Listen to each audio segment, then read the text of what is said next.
ಶ್ರೀಗುರುಭ್ಯೋ ನಮಃ ಪರಮಗುರುಭ್ಯೋ ನಮಃ. ಶ್ರೀಮದಾನಂದತೀರ್ಥಭಗವತ್ಪಾದಾಚಾರ್ಯಗುರುಭ್ಯೋ ನಮಃ. ವ್ಯಾಸಾಯ ಭವನಾಶಾಯ ಶ್ರೀಶಾಯ ಗುಣರಾಶಯೇ ಹೃದ್ಯಾಯ ಶುದ್ಧವಿದ್ಯಾಯ ಮಧ್ವಾಯ ಚ ನಮೋ ನಮಃ. ಅಭ್ರಮಂ ಭಂಗರಹಿತಂ ಅಜಡಂ ವಿಮಲಂ ಸದಾ ಆನಂದತೀರ್ಥಮತುಲಂ ಭಜೆ ತಾಪತ್ರಯಾಪಹಂ. ಶ್ರೀಮತೋ ರಾಘವೇಂದ್ರಸ್ಯ ನಮಾಮಿ ಪದಪಂಕಜೇ ಕಾಮಿತಾಶೇಷಕಲ್ಯಾಣಕಲನಾಕಲ್ಪಪಾದಪೌ ಅಜ್ಞಾನತಿಮಿರಚ್ಛೇದಂ ಬುದ್ಧಿಸಂಪತ್ಪ್ರದಾಯಕಂ ವಿಜ್ಞಾನವಿಮಲಂ ಶಾಂತಂ ವಿಜಯಾಖ್ಯಗುರುಂ ಭಜೆ. ತಪಸ್ವಾಧ್ಯಾಯ ಶುಶ್ರೂಷಾ ಕೃಷ್ಣಪೂಜಾರತಂ ಮುನಿಂ ವಿಶ್ವೇಶಮಿಷ್ಟದಂ ವಂದೇ ಪರಿವ್ರಾಟ್ ಚಕ್ರವರ್ತಿನಂ. ಲಕ್ಷ್ಮೀನಾರಾಯಣಂ ನತ್ವಾ ಪೂರ್ಣಬೋಧಾನ್ ಗುರೂನಪಿ ಕುರ್ಮಃ ಶ್ರೀಕೃಷ್ಣಗೀತಾಯಾಃ ಭಾಷ್ಯಾದ್ಯುಕ್ತಾರ್ಥಸಂಗ್ರಹಂ. ಶ್ರೀಗುರುಭ್ಯೋ ನಮಃ. ಆತ್ಮೀಯರೇ, ಗೀತಾವೃತ್ತಿ ಪಾಠಕ್ಕೆ ಸುಸ್ವಾಗತ. ಭಗವದ್ಗೀತೆಯ 13ನೇ ಅಧ್ಯಾಯ ಕ್ಷೇತ್ರಜ್ಞ ಯೋಗ. ಈ ಅಧ್ಯಾಯದ 27ನೇ ಶ್ಲೋಕ. ಯಾವತ್ ಸಂಜಾಯತೆ ಕಿಂಚಿತ್ ಸತ್ವಂ ಸ್ಥಾವರಜಂಗಮಂ ಕ್ಷೇತ್ರಜ್ಞ ಸಂಯೋಗಾತ್ ತದ್ವಿಧಿ ಭರತರ್ಷಭ. ಹೇ ಭರತರ್ಷಭ, ಭರತಕುಲದಲ್ಲಿ ಶ್ರೇಷ್ಠನಾಗಿರತಕ್ಕಂಥವನೇ,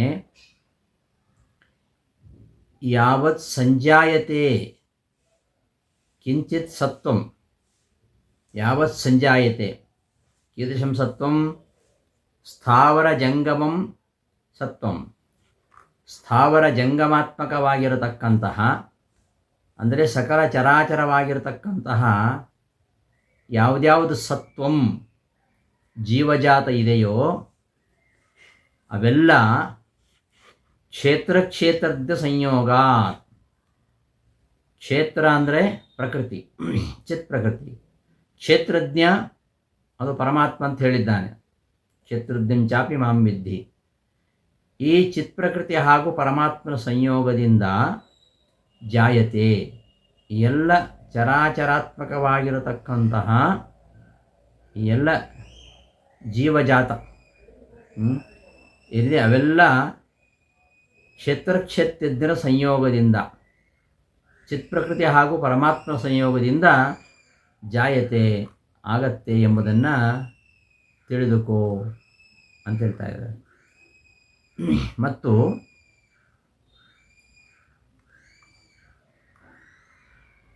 ಇಂತಹ ಈ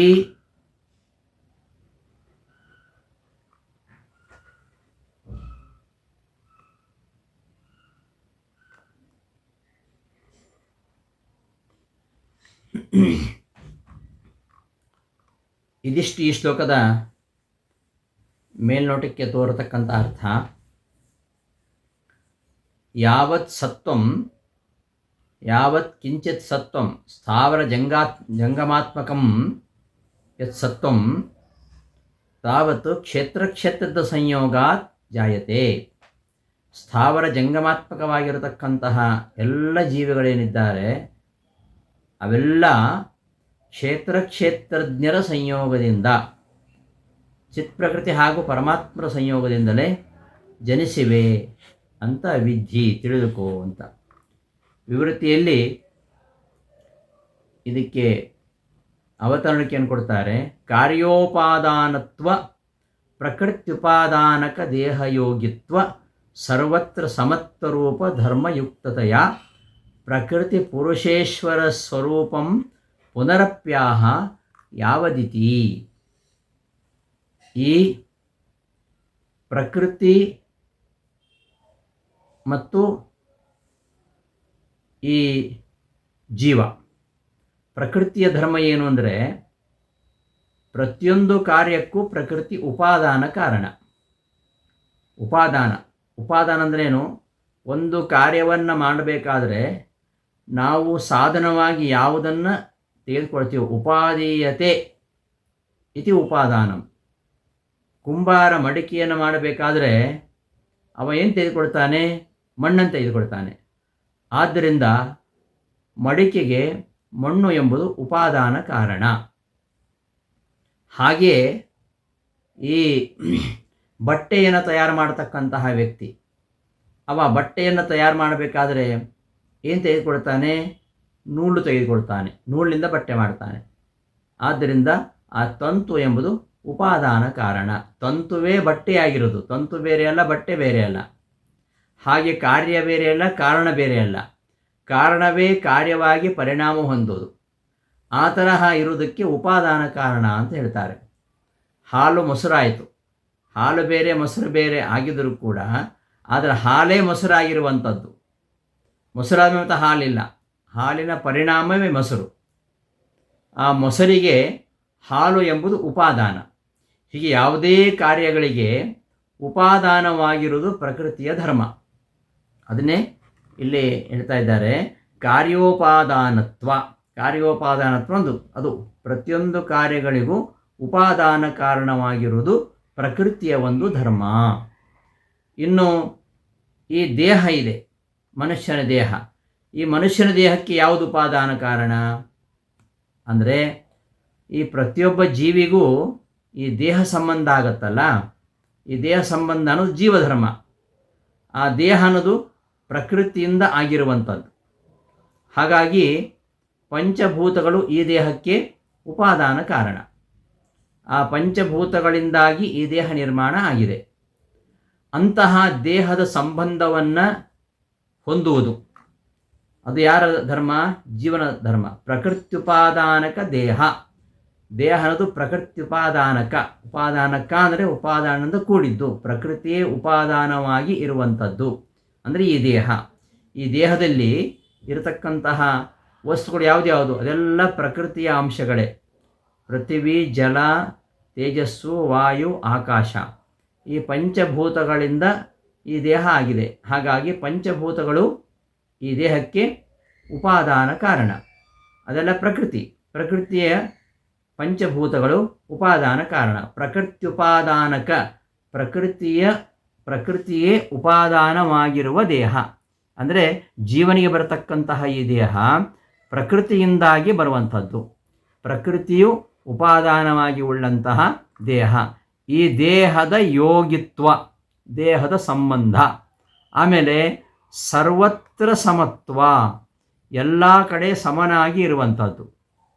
ಹಾಗೆ ಮೂರು ಧರ್ಮವನ್ನು ಇಲ್ಲಿ ಹೇಳ್ತಾ ಇರೋದು. ಒಂದು ಪ್ರಕೃತಿಯ ಧರ್ಮ, ಮತ್ತೊಂದು ಜೀವರ ಧರ್ಮ, ಮತ್ತೊಂದು ಪರಮಾತ್ಮನ ಧರ್ಮ.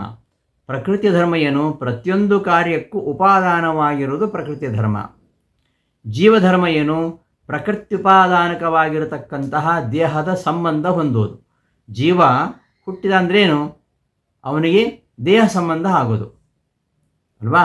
ಆದ್ದರಿಂದ ಈ ಪ್ರಕೃತ್ಯುಪಾದಾನಕವಾಗಿರತಕ್ಕಂತಹ ದೇಹದ ಸಂಬಂಧವಾಗುವಿಕೆ ಉಂಟಲ್ವಾ, ಅದು ಜೀವನ ಧರ್ಮ.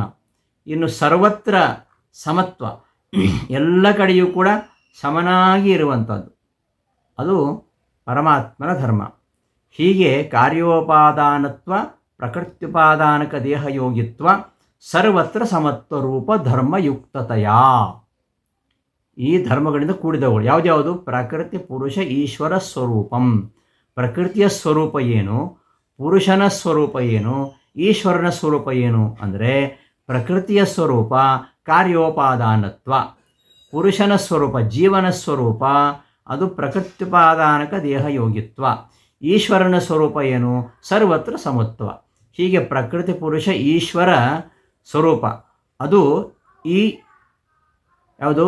ಕಾರ್ಯೋಪಾದಾನತ್ವ, ಪ್ರಕೃತ್ಯುಪಾದಾನಕ ದೇಹಯೋಗಿತ್ವ, ಸರ್ವತ್ರ ಸಮತ್ವ ರೂಪವಾದ ಧರ್ಮಗಳಿಂದ ಯುಕ್ತವಾಗಿರುವಂತಹ ಪ್ರಕೃತಿ, ಪುರುಷ ಮತ್ತು ಈಶ್ವರ ಇವರ ಸ್ವರೂಪವನ್ನು ಮತ್ತೆ ಹೇಳಲಿಕ್ಕೆ ಹೊರಟಿದ್ದಾನೆ ಕೃಷ್ಣ ಈ ಶ್ಲೋಕದಲ್ಲಿ ಅಂತ ಅವತರಣಿಕೆಯೊಂದಿಗೆ ಈ ಶ್ಲೋಕಕ್ಕೆ ಅರ್ಥವನ್ನು ಬರೀತಾರೆ ರಾಯರು. ಯಾವದಿತಿ ನಚ ಅಪ್ರತಿಜ್ಞಾತೋಕ್ತಿ ದೋಷಃ. ಅಲ್ಲ, ಈ ಅಧ್ಯಾಯದ ಆರಂಭದಲ್ಲಿ ಕೃಷ್ಣ ಏನು ಹೇಳಿದ? ಕೃಷ್ಣ ಹೇಳಿದ್ದು ಕ್ಷೇತ್ರ ಅಂದರೆ ಯಾವುದು, ಅದಕ್ಕೆ ಉಪಾದಾನ ಯಾವುದು, ಅದರ ವಿಕಾರಗಳೇನು, ಮತ್ತು ಈ ಕ್ಷೇತ್ರ ಎನಿಸ್ತಕ್ಕಂತಹ ಪ್ರಕೃತಿ ಯಾರಿಂದ ಪ್ರೇರಿಸಲ್ಪಡ್ತದೆ, ಪ್ರೇರಕನಾದವ ಯಾರು, ಅವನ ಪ್ರಭಾವ ಏನು, ಅವನ ಸಾಮರ್ಥ್ಯ ಏನು, ಅವನ ಸ್ವರೂಪ ಏನು, ಇದೆಲ್ಲ ಅವನನ್ನು ತಿಳ್ಕೊಳ್ಳೋದು ಹೇಗೆ, ಇವೆಲ್ಲವನ್ನು ಹೇಳ್ತೇನೆ ಅಂತ ಪ್ರತಿಜ್ಞೆ ಮಾಡಿದ್ದಾನೆ. ಆದರೆ ಈ ವಿಚಾರ ಹೇಳಲಿಲ್ಲ, ಪ್ರತಿಜ್ಞೆ ಮಾಡಿಲ್ಲ. ಪ್ರತಿಜ್ಞೆ ಮಾಡದೆ ಇಲ್ಲಿ ಹೇಳಿಕ್ಕೆ ಹೊರಟಿದ್ದಾನಲ್ಲ, ಮೊದಲು ಹೇಳಬೇಕಲ್ವ. ಮೊದಲು ಇಂಟ್ರೊಡಕ್ಷನ್ ಇಲ್ಲದೆ ಯಾವುದು ಹೇಳಬಾರ್ದು. ಹಿಂದೆ ಈ ವಿಚಾರವನ್ನು ಹೇಳಲಿಲ್ಲ. ಹಿಂದೆ ಅವನು ಏನೇನು ಹೇಳಿದ್ದಾನೆ ಅದೆಲ್ಲವನ್ನು ಕೂಡ ಪ್ರತಿಜ್ಞೆ ಮಾಡಿದಂತೆ ಎಲ್ಲ ವಿಚಾರಗಳನ್ನು ಈ ಅಧ್ಯಾಯದಲ್ಲಿ ಹೇಳಿ ಆಯಿತು. ಇದು ಪ್ರಕೃತಿ ಪುರುಷ ಈಶ್ವರ ಸ್ವರೂಪ, ಅದು ಕಾರ್ಯೋಪಾದಾನತ್ವ, ಪ್ರಕೃತ್ಯುಪಾದಾನಕ ದೇಹ ಯೋಗಿತ್ವ, ಸರ್ವತ್ರ ಸಮತ್ವರೂಪವಾಗಿರತಕ್ಕಂತಹ ಧರ್ಮ.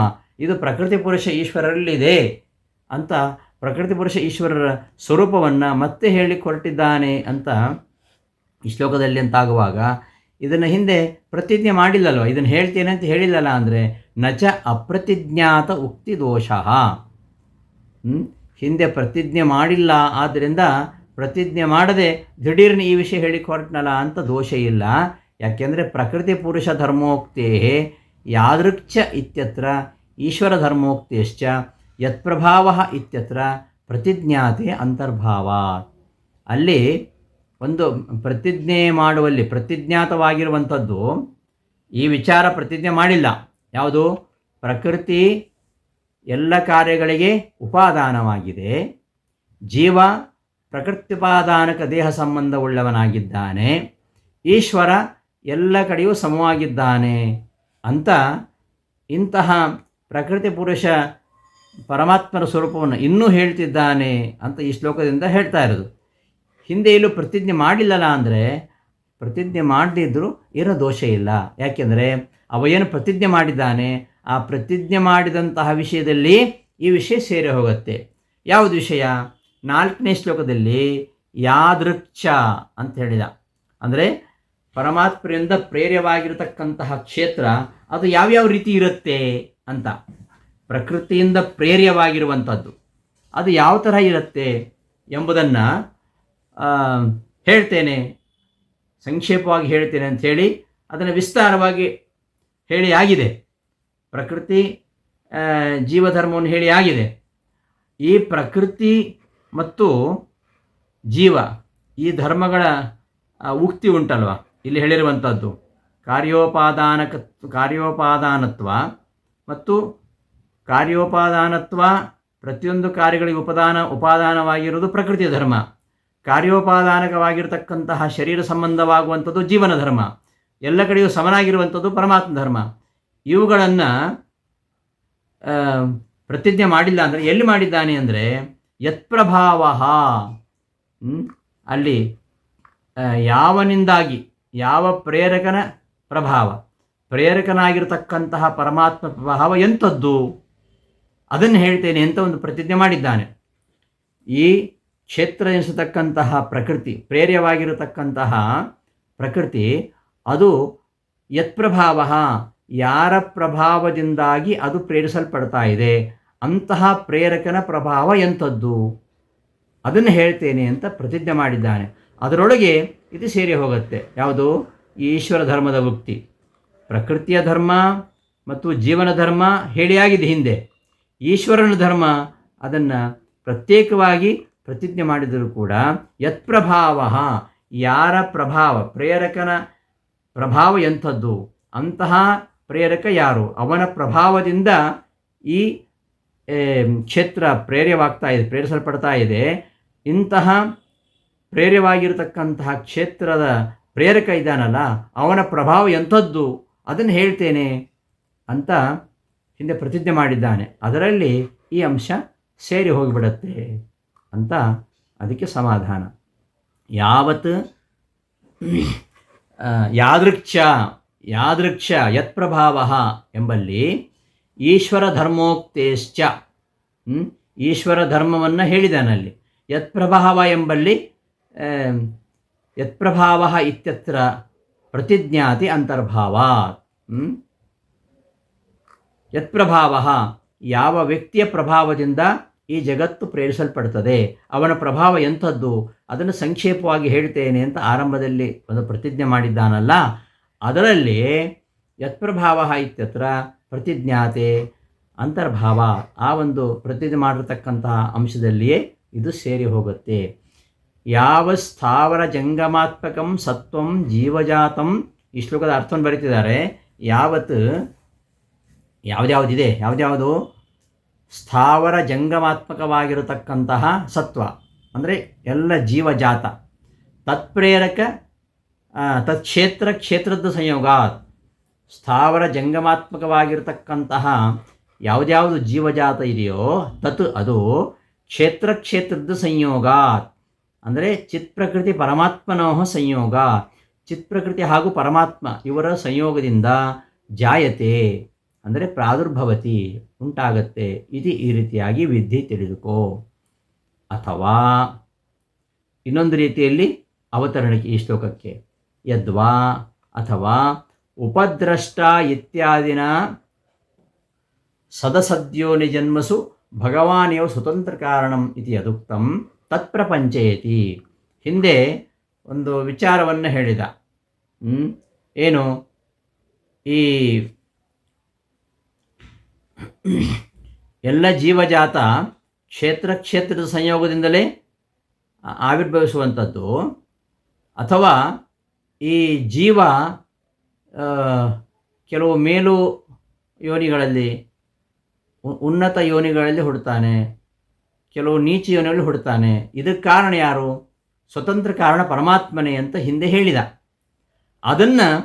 ಅದೇ ವಿಚಾರವನ್ನು ಇಲ್ಲಿ ವಿವರಿಸ್ತಾ ಇದ್ದಾನೆ. ಉಪದ್ರಷ್ಟಾನುಮಂತಾಚ ಎಂಬ ಇತ್ಯಾದಿ ಶ್ಲೋಕಗಳದ್ದೇನು ಹೇಳಿದ್ದಾರಲ್ಲ, ಉಪದ್ರಷ್ಟಾನುಮಂತಾಚ ಭೋಕ್ತಾ ಭರ್ತ ಭೋಕ್ತಾ ಅಂತ ಆ ಶ್ಲೋಕದಲ್ಲಿ ಏನು ಹೇಳಿದ್ದಾನೆ, ಸಸದ್ಯೋನಿ ಜನ್ಮಸು ಭಗವಾನ ಸ್ವತಂತ್ರ ಕಾರಣಂ. ಈ ಪ್ರತಿಯೊಂದು ಜೀವನಿಗೂ ಸದ್ಯೋನಿ ಅಸದ್ಯೋನಿಗಳಲ್ಲಿ ಹುಟ್ಟಲಿಕ್ಕೆ ಪರಮಾತ್ಮನೇ ಸ್ವತಂತ್ರ ಕಾರಣ ಅಂತೇನು ಇತಿ ಯದುಕ್ತಂ ಹೇಳಿದ್ನೋ ಅದನ್ನೇ ವಿಸ್ತಾರವಾಗಿ ಇಲ್ಲಿ ಹೇಳ್ತಾ ಇದ್ದಾನೆ. ಯಾವ ರೀತಿ ಈ ಶ್ಲೋಕದಿಂದ ಅಂತ ಅಂದರೆ ಅಭಿಪ್ರಾಯ. ಉಕ್ತಃ ಏವ ಅರ್ಥಃ.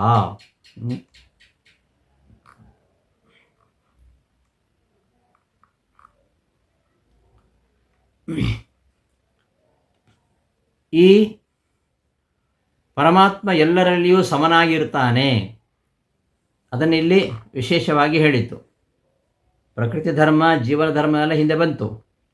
ಪರಮಾತ್ಮರ ಬಗ್ಗೆ ಕೆಲವು ವಿಚಾರಗಳನ್ನು ಹೇಳಿದ್ದಾನೆ ಉಪದೃಷ್ಟ ಹನುಮಂತಾಚ ಇತ್ಯಾದಿ ಶ್ಲೋಕಗಳಲ್ಲಿ. ಅಲ್ಲಿ ಅದನ್ನೇ ಸ್ಪಷ್ಟಪಡಿಸ್ತಾ ಇರೋದು. ಪರಮಾತ್ಮ ಅವನು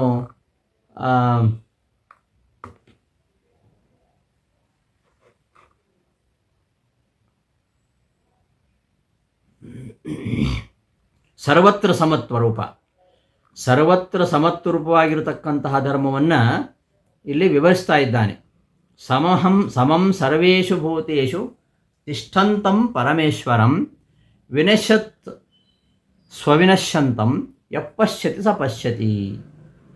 ಪರಮಾತ್ಮ ಅವನು ಎಲ್ಲ ಪ್ರಾಣಿಗಳಲ್ಲೂ ಇದ್ದಾನೆ.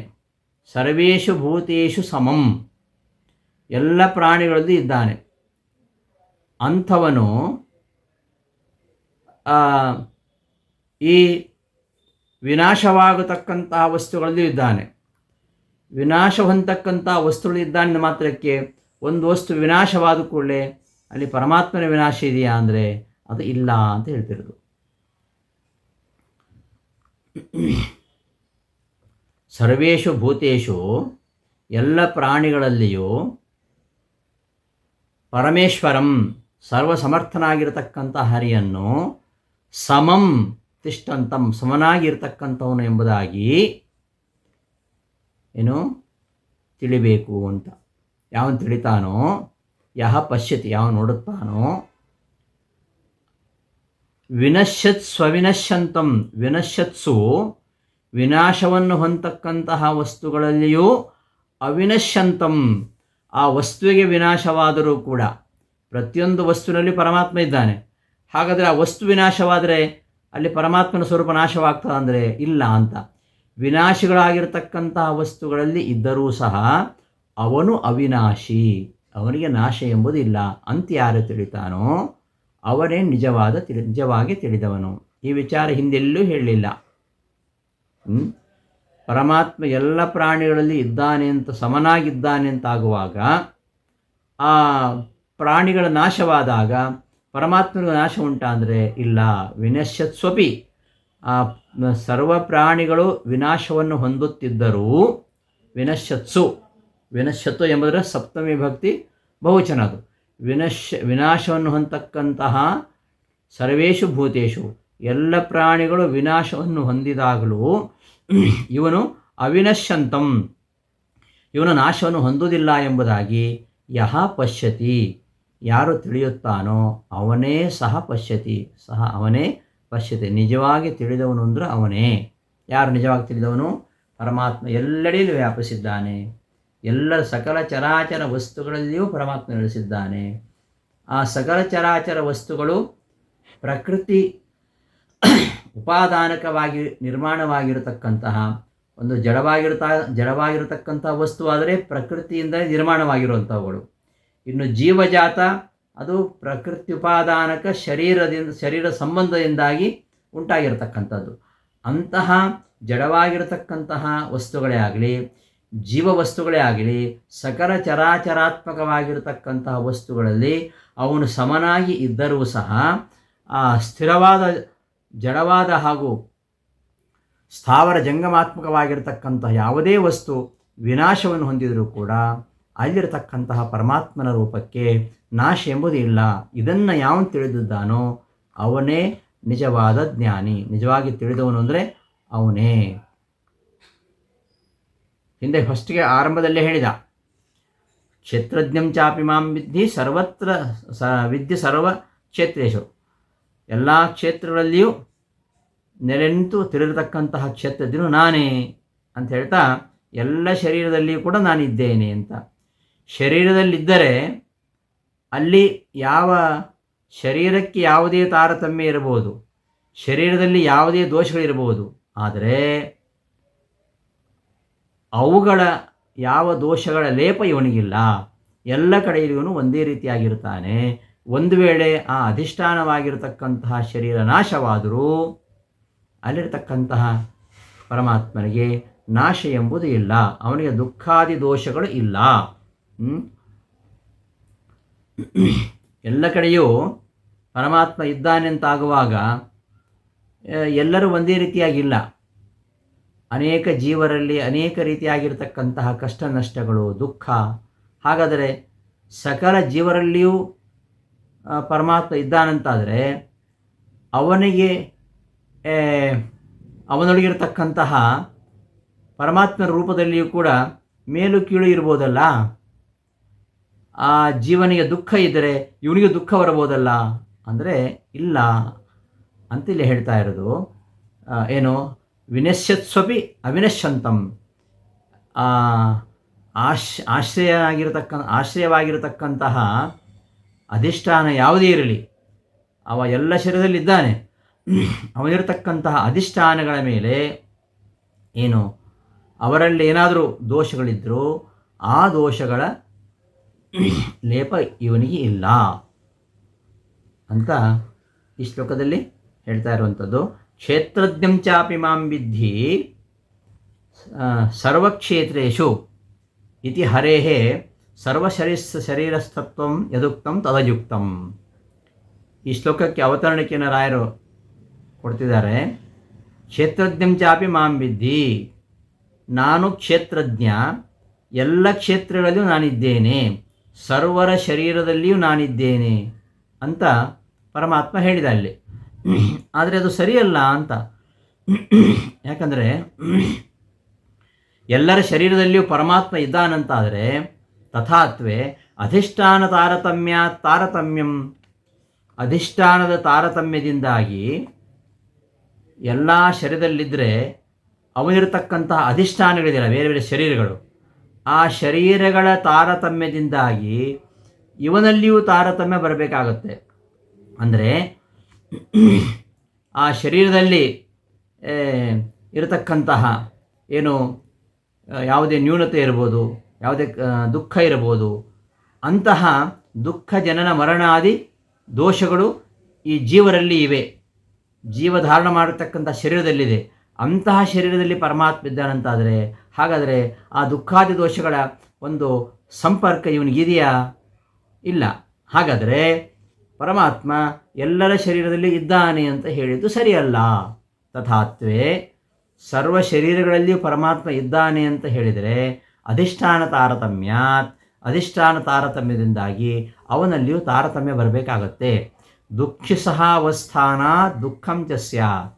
ಯಾವ ಶರೀರದಲ್ಲಿ ದುಃಖ ಇದೆಯೋ ಅಂತಹ ಶರೀರ ತಕ್ಕಂಥ ಪರಮಾತ್ಮನಿಗೆ ದುಃಖ ಬರಬೇಕು. ಯಾವ ಶರೀರಕ್ಕೆ ಮರಣ ಇದೆಯೋ ಅಲ್ಲಿರತಕ್ಕಂತಹ ಪರಮಾತ್ಮನಿಗೆ ಮರಣ ಬರಬೇಕು. ಯಾವ ಶರೀರಕ್ಕೆ ಜನ್ಮ ಇದೆಯೋ ಅಲ್ಲಿರತಕ್ಕಂತಹ ಪರಮಾತ್ಮನಿಗೆ ಜನ್ಮ ಬರಬೇಕು. ಹೀಗೆ ಸುಖ ದುಃಖಾದಿಗಳು ಬರಬೇಕಾಗತ್ತೆ. ದುಃಖಿ ಸಹ ಅವಸ್ಥಾನ ದುಃಖಂ ಚ ಸ್ಯಾತ್. ಯಾರು ದುಃಖಿಯಾಗಿರ್ತಾನೆ ಅಂತಹ ದುಃಖಿಯಾಗಿರ್ತಕ್ಕಂತಹ ಅಧಿಷ್ಠಾನದಲ್ಲಿ ಪರಮಾತ್ಮ ಇದ್ದಾನಂತಾದರೆ ಆ ದುಃಖಿ ಸಹ ಅವಸ್ಥಾನ, ದುಃಖಿಯೊಂದಿಗೆ ಅವನಿರುವುದರಿಂದ ಅವನಿಗೆ ದುಃಖ ಬರಬೇಕಾಗತ್ತೆ. ಆದರೆ ಪರಮಾತ್ಮನಿಗೆ ದುಃಖ ಇಲ್ಲ. ಅವ ಆನಂದ ಪರಿಪೂರ್ಣ ಅವನು. ಹಾಗಾಗಿ ದುಃಖ ಬರಬೇಕಾಗತ್ತೆ. ಆದ್ದರಿಂದ ಎಲ್ಲ ಕಡೆಯೂ ಪರಮಾತ್ಮ ಇದ್ದಾನಂತ ಹೇಳು ಸರಿಯಲ್ಲ. ಪರಮಾತ್ಮ ಸರ್ವತ್ರ ವ್ಯಾಪ್ತನಾಗಿದ್ದಾನೆ, ಎಲ್ಲ ಅಧಿಷ್ಠಾನಗಳಲ್ಲಿ ಇದ್ದಾನೆ, ಎಲ್ಲ ದೇಹದಲ್ಲಿಯೂ ಇದ್ದಾನೆ, ಎಲ್ಲ ಜೀವರಲ್ಲಿಯೂ ಇದ್ದಾನೆ ಅಂತ ಹೇಳೋದು ಸರಿಯಲ್ಲ ಅಂತ ಪ್ರಶ್ನೆ ಬಂದರೆ ಅದಕ್ಕೆ ಈ ಶ್ಲೋಕ ಹೊರಟಿದೆ ಅಂತ ಇದಕ್ಕೆ ಅವತರಣಿಕೆಯನ್ನು ರಾಯರು ಕೊಡ್ತಾರೆ. ಸಮಂ ಇತಿ. ಸಮಂ ಸರ್ವೇಷು ಭೂತೇಷು. ಎಲ್ಲ ಭೂತಗಳಲ್ಲಿಯೂ ಸಮಾನವಾಗಿ ಇದ್ದರೂ ಕೂಡ ಪರಮಾತ್ಮ ಎಲ್ಲ ದೇಹಗಳಲ್ಲಿಯೂ ಸಮಾನವಾಗಿದ್ದರೂ ಕೂಡ ಆ ದೇಹಗಳ ನಾಶವಾದರೂ ಕೂಡ ಅವನಿಗೆ ಯಾವುದೇ ನಾಶ ಇಲ್ಲ. ಇದನ್ನು ಯಾವನು ತಿಳ್ಕೊಳ್ತಾನೋ ಅವನು ನಿಜವಾಗಿ ತಿಳಿದವನು. ಸರ್ವೇಷು ತಾರತಮ್ಯ ಉಪೇತೇಷು ಪ್ರಾಣಿಷು. ನಾನಾ ತಾರತಮ್ಯಗಳಿಂದ ಕೂಡಿರತಕ್ಕಂತಹ ಪ್ರಾಣಿಗಳಲ್ಲಿ ತಿಷ್ಠಂತಂ ಪರಮೇಶ್ವರಂ ಇರತಕ್ಕಂತಹ ಪರಮೇಶ್ವರನನ್ನು ಅಚಿಂತ್ಯ ಶಕ್ತಿಕಂ. ಅವನ ಶಕ್ತಿ ಅಂಥದ್ದು, ಅಚಿಂತ್ಯವಾಗಿರತಕ್ಕಂತಹ ಶಕ್ತಿ. ಅವನ ಶಕ್ತಿ ಎಂಥದ್ದು ಅಂತ ನಮಗೆ ಚಿಂತನೆ ಮಾಡಲಿಕ್ಕೆ ಸಾಧ್ಯ ಇಲ್ಲ. ಅಂತಹ ಶಕ್ತಿ ಇರತಕ್ಕಂಥವನು, ಅಂತಹ ಅಚಿಂತ್ಯ ಶಕ್ತಿಕಂ ಹರಿಂ. ಅಚಿಂತ್ಯ ಅದ್ಭುತವಾಗಿರತಕ್ಕಂತಹ ಶಕ್ತಿಯುಳ್ಳಂತಹ ಆ ಹರಿಯನ್ನು ಸಮಂ. ಸಮಂ ಅಂದರೆ ನ್ಯೂನಾಧಿಕಹೀನಂ. ಯಾವುದೇ ನ್ಯೂನತೆ ಇಲ್ಲ, ಯಾವುದೇ ಆಧಿಕ್ಯ ಇಲ್ಲ. ಆ ದೇಹ ಪ್ರಯುಕ್ತವಾಗಿರತಕ್ಕಂತಹ ನ್ಯೂನತೆ, ಆ ದೇಹ ಪ್ರಯುಕ್ತವಾಗಿರತಕ್ಕಂಥ ಆಧಿಕ್ಯ ಅದು ಅವನಲ್ಲಿಲ್ಲ. ಯಾಕೆಂದರೆ ಸರ್ವತ್ರ ಅಶೇಷ ಸದ್ಗುಣೋಪೇತಂ. ಅವನು ಎಲ್ಲೇ ಇರಲಿ ಎಲ್ಲ ಕಡೆಯೂ ಕೂಡ ಅವನು ಅಶೇಷ ಸದ್ಗುಣೋಪೇತಂ. ಅವನಲ್ಲಿ ಎಲ್ಲ ಗುಣಗಳು ಇರುವಂಥದ್ದು, ಯಾವುದೇ ದೋಷಗಳು ಅವನಲ್ಲಿಲ್ಲ. ಅವನಲ್ಲಿ ಎಲ್ಲ ಸದ್ಗುಣಗಳು ಇರುವಂಥದ್ದು. ಆದ್ದರಿಂದ ಅವನಲ್ಲಿ ಯಾವುದೇ ನ್ಯೂನತೆ ಎಂಬುದು ಇಲ್ಲ. ಈ ರೀತಿಯಾಗಿ ಏವಂ ಯಹ ಪಶ್ಯತಿ, ಹೀಗೆ ಅವನು ತಿಳ್ಕೊಳ್ತಾನೋ ಅವನು ವಿನಶ್ಯತ್ಸು ಅಪಿ ಭೂತೇಷು ತಿಷ್ಠಂತಂ ಅವಿನಶ್ಯಂತಂ ಯಹ ಪಶ್ಯತಿ ಸ ಪಶ್ಯತಿ. ವಿನಶ್ಯತ್ಸು ನಾಶ ಹೊಂದುತ್ತಿರುವ ಸುಖ ದುಃಖ ಜನಿ ಮೃತ್ಯಾದಿ ದೋಷವತ್ಸು. ವಿನಾಶ ಅಂದ್ರೇನು? ಸುಖ ದುಃಖ ಜನಿ, ಜನನ ಮೃತಿ ಮರಣ. ಸುಖ ದುಃಖ ಜನನ ಮರಣಾದಿ ದೋಷವತ್ಸು, ದೋಷಗಳುಳ್ಳಂತಹ ಭೂತೇಶು ಪ್ರಾಣಿಗಳಲ್ಲಿ ತಿಷ್ಠಂತಂ ಅವನಿದ್ರೂ ಕೂಡ ಅವನನ್ನು ಅವಿನಶ್ಯಂತಂ ದುಃಖಾದಿ ದೋಷಹೀನನಾಗಿದ್ದಾನೆ, ದುಃಖಾದಿ ದೋಷಗಳವನಿಲ್ಲ ಎಂಬುದಾಗಿ ಯಹ ಪಶ್ಯತಿ ಯಾವನು ತಿಳಿಯುತ್ತಾನೋ ಸ ಏವ ಪಶ್ಯತಿ ಅವನೇ ಯಥಾರ್ಥ ಜ್ಞಾನವಾನ್ ಇತ್ಯರ್ಥ. ಅವನೇ ನಿಜವಾಗಿಯೂ ಯಥಾರ್ಥ ಜ್ಞಾನ ಉಳ್ಳವನು. ಆದ್ದರಿಂದ ಪರಮಾತ್ಮ ಎಲ್ಲ ಕಡೆಯೂ ಇದ್ದಾನೆ. ಸಮಃ ಸರ್ವೇಷು ಭೂತೇಷು, ಎಲ್ಲ ಪ್ರಾಣಿಗಳಿದ್ದಾನೆ. ಆದರೆ ಎಲ್ಲ ಪ್ರಾಣಿಗಳಿದ್ದರೂ ಕೂಡ ಆ ಪ್ರಾಣಿಗಳ ಆ ಅಧಿಷ್ಠಾನ ಸ್ಥಿತಿಯ ಪ್ರಯುಕ್ತವಾಗಿ, ಆ ಅಧಿಷ್ಠಾನದಲ್ಲಿ ಇರುವ ಪ್ರಯುಕ್ತವಾಗಿ ಯಾವುದೇ ದೋಷಗಳ ಲೇಪ ಅವನಿಗೆ ಇಲ್ಲ ಅಂತ ಈ ಶ್ಲೋಕದ ಅಭಿಪ್ರಾಯ. ಈ ಎರಡು ಶ್ಲೋಕಗಳ ಅರ್ಥಾನುಸಂಧಾನದೊಂದಿಗೆ ಈ ದಿನದ ಪಾಠವನ್ನು ಸಮಾಪ್ತಿಗೊಳಿಸ್ತಾ ಇದ್ದೇನೆ. ಶ್ರೀಕೃಷ್ಣಾರ್ಪಣಮಸ್ತು. ಧನ್ಯವಾದಗಳು.